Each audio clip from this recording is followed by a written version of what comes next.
Olá pessoal, tudo bem? Estamos começando o 57º programa do canal Esporte Educação.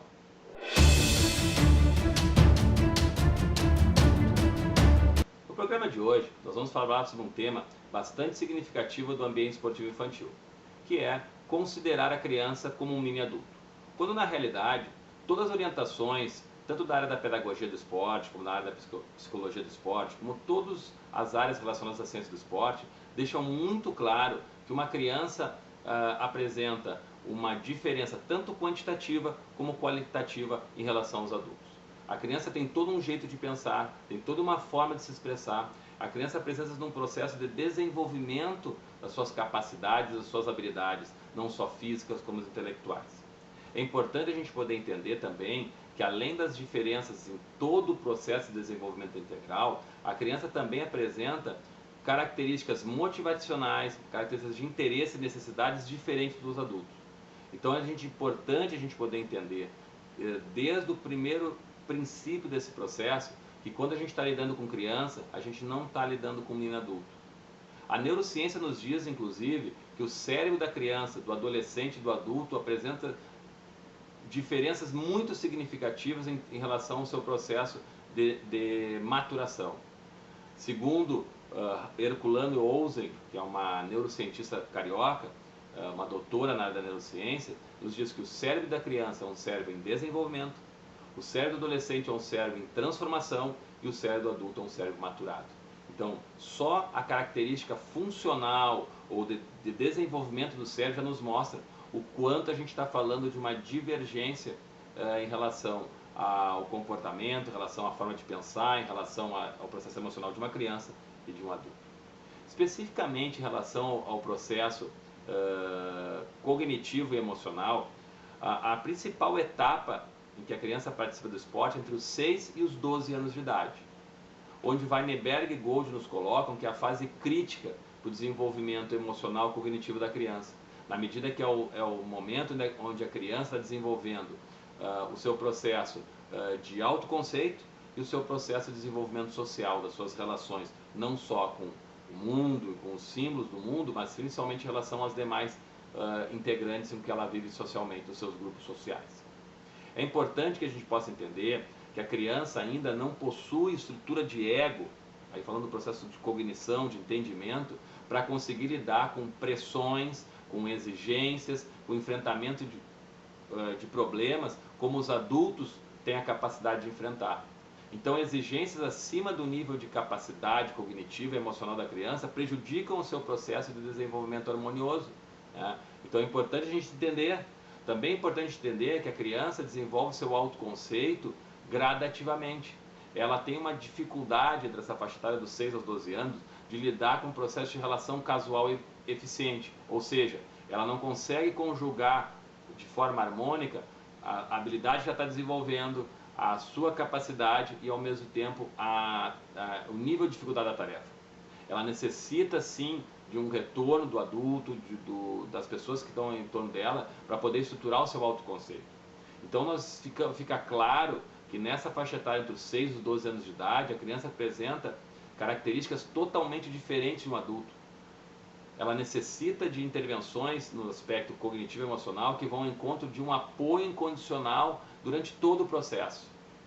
Evidentemente que nós não vamos desprezar o processo de exigência de jogar em equipe, exigência em relação ao comportamento dela numa atividade esportiva, da implicação, da participação, do empenho, também em relação à competição. Nós não vamos desprezar um processo também de aprendizagem dessas habilidades, mas é fundamental que o adulto que lide com as crianças possa entender que a criança necessita de apoio incondicional para conseguir desenvolver com harmonia o seu processo cognitivo e emocional através do esporte. Da mesma forma, o processo físico e psicomotor também apresenta características diferentes dos adultos. O processo de desenvolvimento fisiológico está em andamento, está se desenvolvendo. Outro processo que está em desenvolvimento é o processo psicomotor, da passagem das habilidades fundamentais, como correr, saltar, equilibrar-se, rolar, caminhar, está em processo de desenvolvimento, para gradativamente passar para um processo de aprendizagem das habilidades motoras específicas, né? Das combinações de habilidade, correr e chutar, saltar e cabecear. Então, tem todo um processo que necessita ser levado em conta para que a gente possa desenvolver de forma coerente e harmônica, não só o processo de desenvolvimento das habilidades motoras, como também o processo de desenvolvimento físico.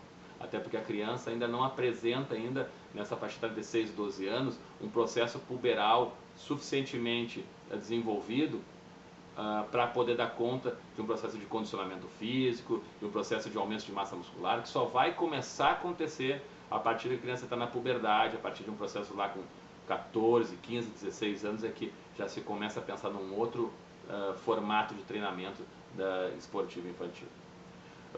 É importante a gente poder pontuar que nós acreditamos que muitas vezes esse processo não é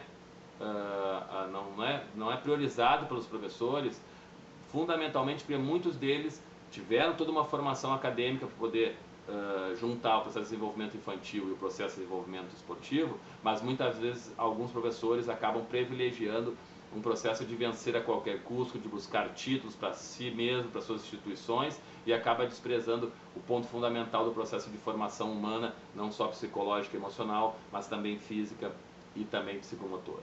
E infelizmente, em muitos espaços esportivos, encontramos uma série de adultos que nem não apresentam a qualificação mínima para poder lidar com criança. Não é porque a pessoa jogou futebol, teve toda uma formação esportiva, né, que isso a qualifica para quando adulto poder lidar com crianças, ainda mais em processo de desenvolvimento, ainda mais em processo de formação. Então é importante que as famílias que pretendem, a partir do interesse do seu filho, colocar o seu filho numa escola esportiva, num clube esportivo, numa atividade recreacional onde o esporte seja desenvolvido, que se procure conhecer a qualificação e os objetivos desse professor. Se ele não tem qualificação, não aconselhamos a entrada dessa criança nesse espaço esportivo. Porque muitas vezes a pessoa pode ser até bem intencionada, mas precisa estudo, precisa conhecimento para poder aplicar um trabalho pedagógico coerente com a etapa de desenvolvimento infantil. E se há um professor que possui formação, é importante questionar esse professor para vocês poderem ter uma ideia do que o professor está privilegiando em relação às intervenções que ele pretende trabalhar com o seu filho. Ok? Mais uma vez gostaria de agradecer a presença de todos. Quem puder dar um like aí eu agradeço. Quem puder se inscrever no canal, será um prazer tê-los junto com o grupo que já faz parte aqui do nosso canal de Esporte e Educação. E fica o convite para na próxima sexta-feira a gente poder abordar mais um tema relacionado ao esporte infantil. Um grande abraço a todos e até a próxima sexta-feira.